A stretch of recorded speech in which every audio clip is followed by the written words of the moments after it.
There is something extraordinary about a woman's strength. It is not just in the battles she fights, but the way she fights them. Hi, I am Shweta and welcome back to Leadership Lounge with the CEO magazine. Today's episode is going to be really special because we have the pleasure of speaking with Miss Arti Kochhar, a name that stands out in the world of networking and business growth. She is the Executive Director of BNI Gurgaon Faridabad, where she has built a community of over 1,600 entrepreneurs across 30 chapters. An inspiration for many, her journey is one of resilience, learning, and making a real difference. So, without delaying any further, let's welcome Miss Arti Kochhar.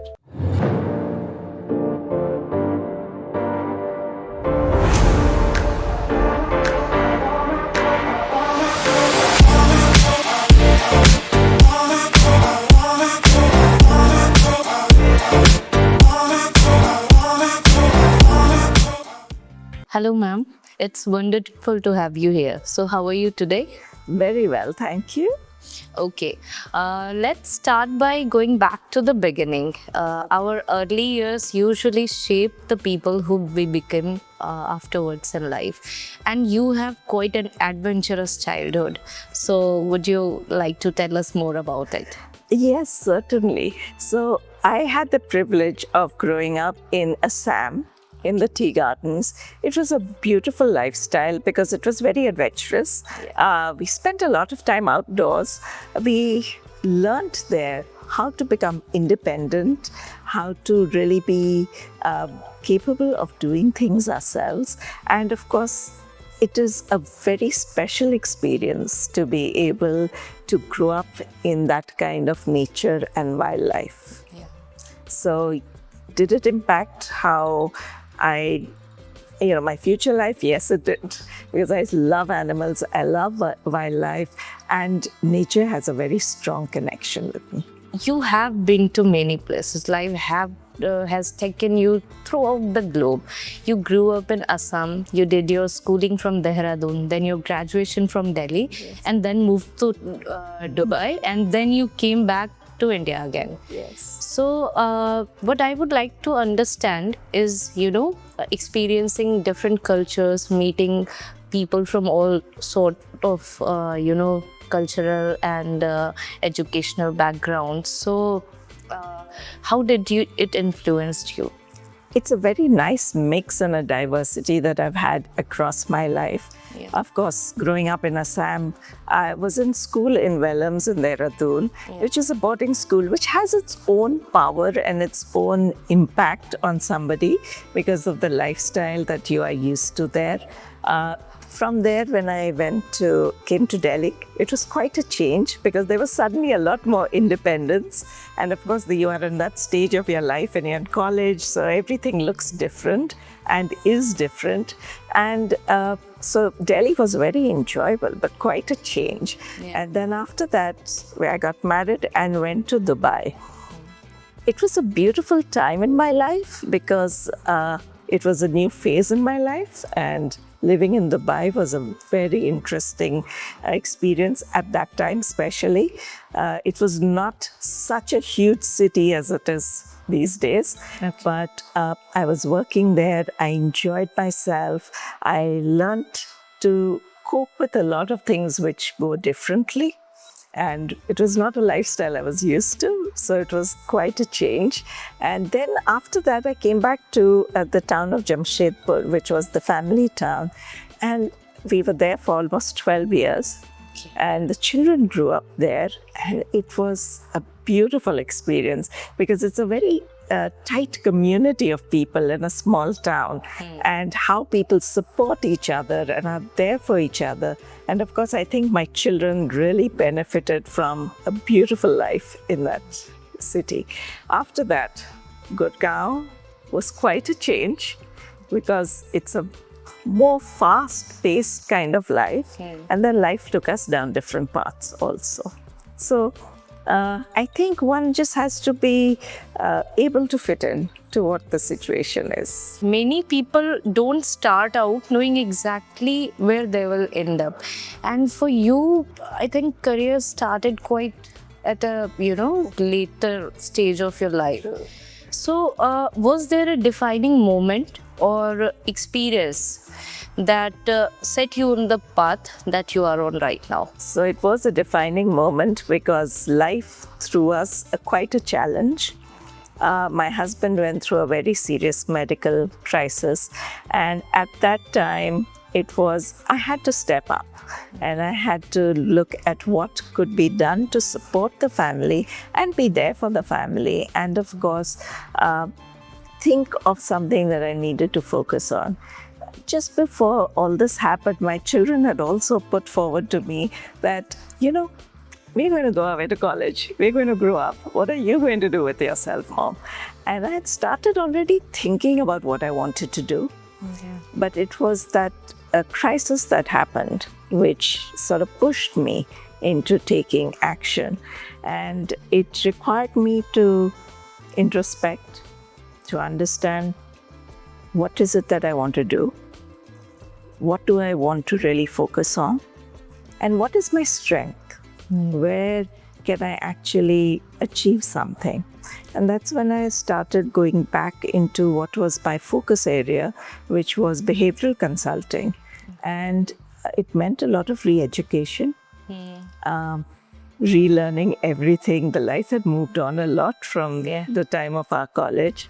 And I was given a chance, a beautiful opportunity by a stranger at that time, who later became my mentor, a lady called Valerie Gray. And she said, she said, I see something in you which wants me to help you, take you down this path. And I think it was the right place for me. So, bolte hain na, darwaze khul jate hain. So for me, the doors opened and I found that. And gradually, I started exploring more and more opportunities, and from just the behavioral consulting and leadership training and behavioral mapping, and went more into organizational development. And that's actually how BNI came into my life.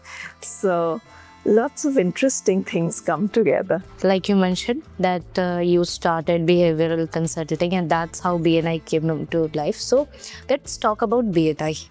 What is it all about? And what was your initial experience like with BNI? All right.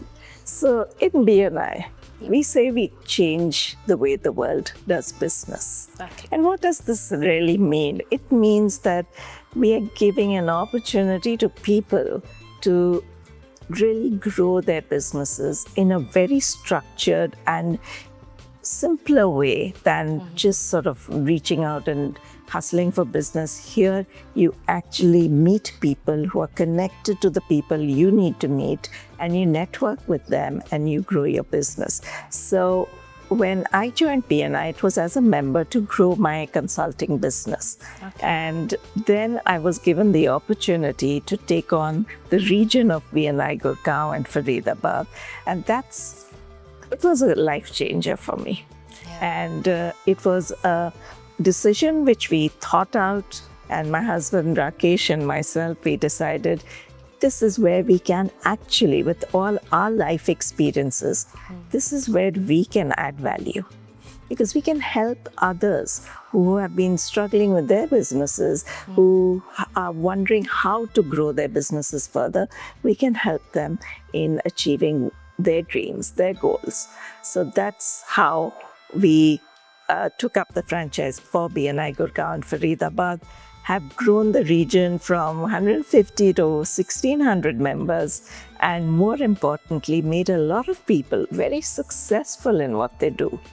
Because BNI is, yes, it's a referral marketing program where people are helping each other build on their businesses. But more than that, it's a growth organization. It helps you grow your business. It helps you grow yourself. Yeah. It helps you develop yourself personally and professionally. It helps you grow your network. So it's an organization focused on growth. What usually happens that when people are, face to face with challenges, what usually happens, there are two paths one can go. One is either to face them or run away. You have faced your challenges quite beautifully. Hearing about your journey, the experiences that made who you are today, it is quite so amazing, and literally something that people should, like you are an inspiration for women and men alike. Okay, so BNI is built on the idea of networking, yes? But there are many people who underestimate how strong, how strong and how helpful a business community can be. How has being part of BNI influenced your growth as a leader? A lot. As I said, it's we focus on growth. I think it's helped me grow a lot also, both professionally and personally. I think my understanding of the kind of things people could do was very limited. I never understood the power of diversity. Of having people of different mindsets, of different skill sets coming together in one room, and how much value they can create for each other. So networking, most of us take networking very lightly. But when we talk about networking, it's not just about walking into a room saying hi, hello, and meeting people. It's actually developing deeper relationships, building very strong base of professional relationships, of how good you are in your business, what more you can do, how can you support each other. And it's not always just about business. During the times of the pandemic, we found that this community came together so beautifully. They supported each other, they were there for each other, they saved lives. And we still today save a lot of lives, because all it does is one person to reach out and say, I need help. So from just being a business network, we have actually become a community which is helping each other grow.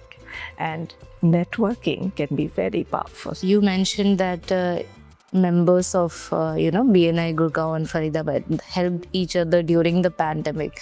So what was it like, the pandemic? Pandemic was very interesting because BNI has always been an organization where we meet people face to face. That is the power of networking, right? Meeting people face to face. For over 35 years, that was what BNI was.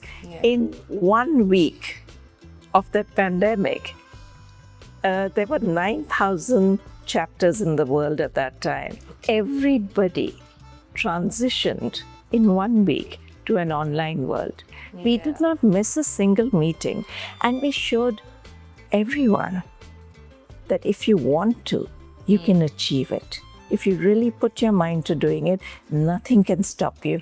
And during the pandemic, the community was a very strong support for each other. People knew that there was somebody there to help them.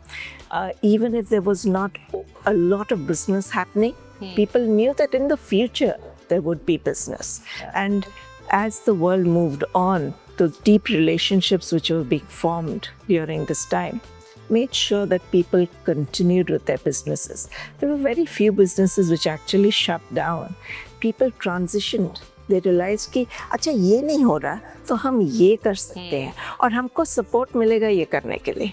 So it was beautiful how people came together. Seeing where you are today, like seeing you in this office, it feels like you were meant to do this. But what usually happens is women often struggle with self-doubt when they are stepping into leadership roles. Has it happened that have you ever struggled with self-doubt or what we call as imposter syndrome? And if so, how did you manage to navigate it? I don't think there'll be any person in the world who's not struggled with this. At some point or the other, we all go through it, whether even as a mother, whether as a daughter or daughter-in-law or anything that you might be, even as a professional, we always at some point feel, am I doing it right? Am I the right person to do this? So I think the important thing is to have belief in yourself. have faith in yourself, and always have somebody who can back you up. Having a strong support is important.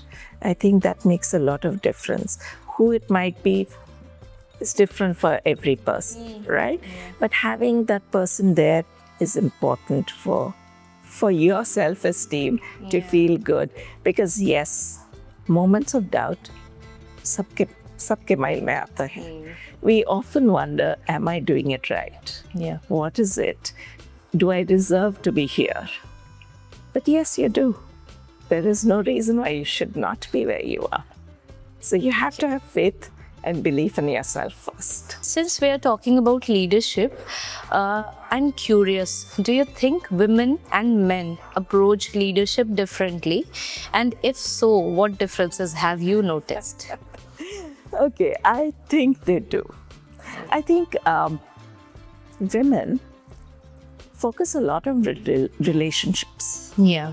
They focus a lot on forming deeper relationships. They may be slower in reaching that step because they will go through all the process that they have to really know a person better. Also, I think maybe because of the way we all are brought up in the society, the chances of the imposter syndrome is more likely to happen for women. But because we form deeper relationships and we take our time about it, I think we make very good leaders because we take the time to understand the other person. And that is one of the strengths that women have over men, because that deeper understanding of each other makes a difference. I also feel women are very strong. And sometimes when they have made a decision, they will stick to it more than men will. Success, usually what people think is about the big moves, achieving some great figures in revenue or getting some award or something.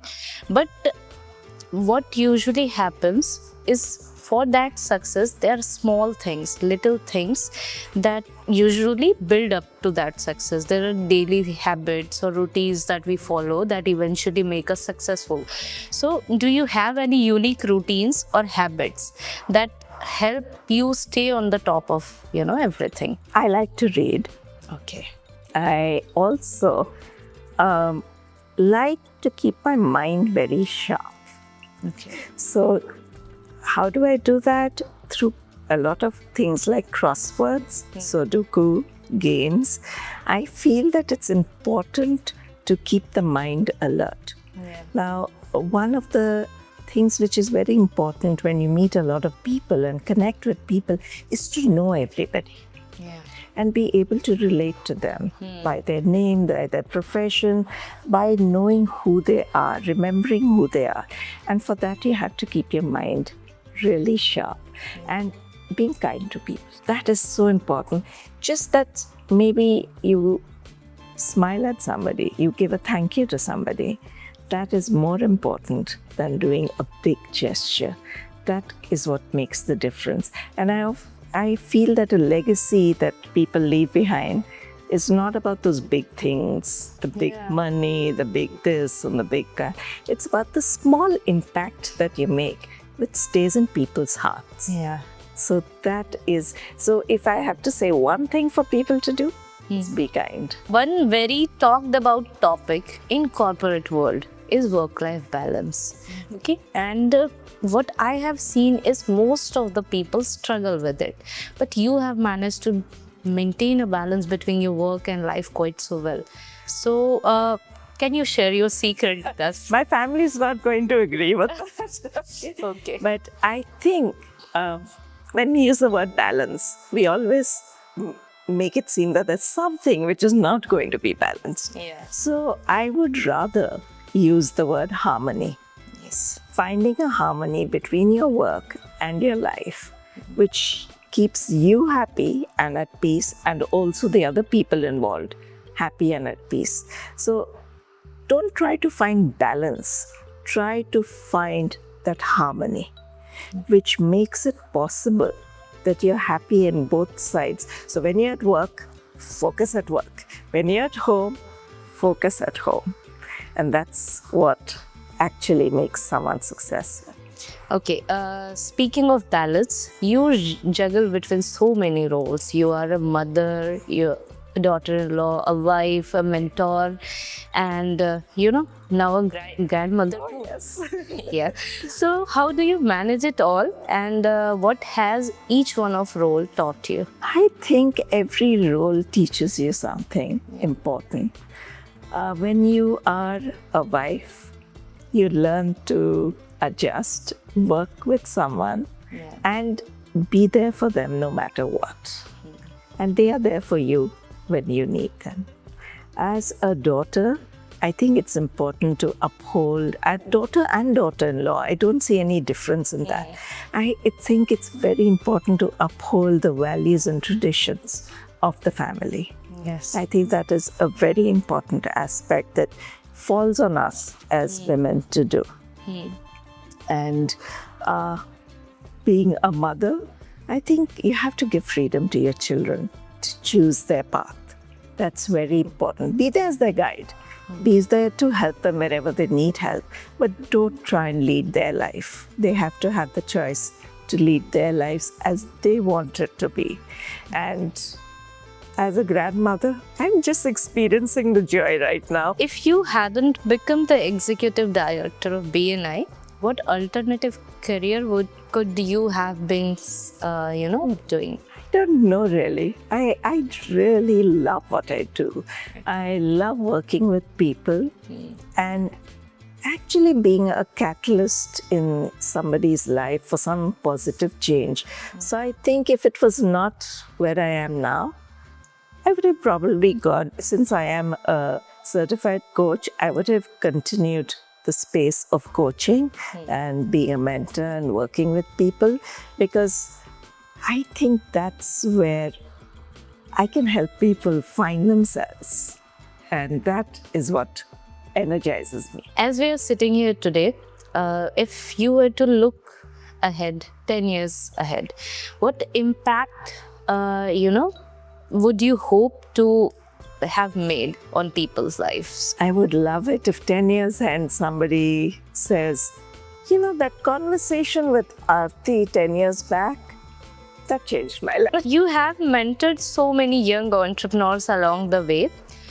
What do you think the next generation of business leaders need to focus on? Yeah. I think it's important for people to, if they decide to do something, they should stick with it for a little while.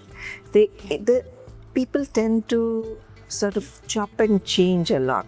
They are patient. Very impatient. Yeah. So I think having patience probably is the one thing I'd say is so important.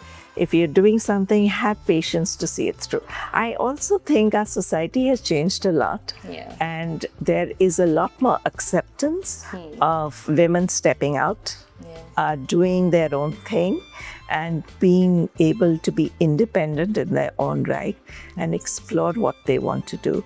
So 3 cheers to women entrepreneurs, because their journey is not so easy. They're juggling a lot of things, right? And some of them don't have that support. So I think we need to support women entrepreneurs and really make sure that we have a large society which has got full of women entrepreneurs. If there is any one piece of advice that you could give to a woman who is, hesitant to take a leap into entrepreneurship, what would it be? I would say believe in yourself. That's very important. Believe in yourself, believe in your dream, and have the strength to follow up on it. It's not going to be easy. Yes. Everybody does not have the support. Everybody does not have the backing to do what they want to do.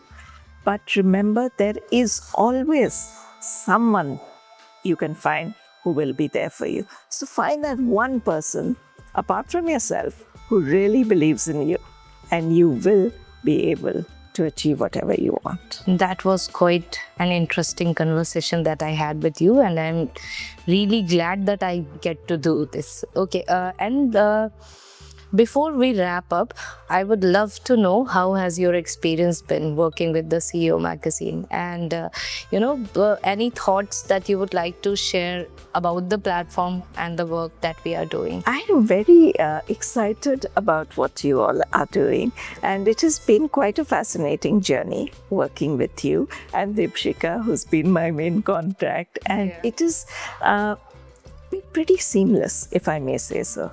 And I really hope to see a publication do very well and succeed in all that they want to. And we'd love to see more and more interesting articles coming from you. Yes, sure. Thank you so much, ma'am. Thank you.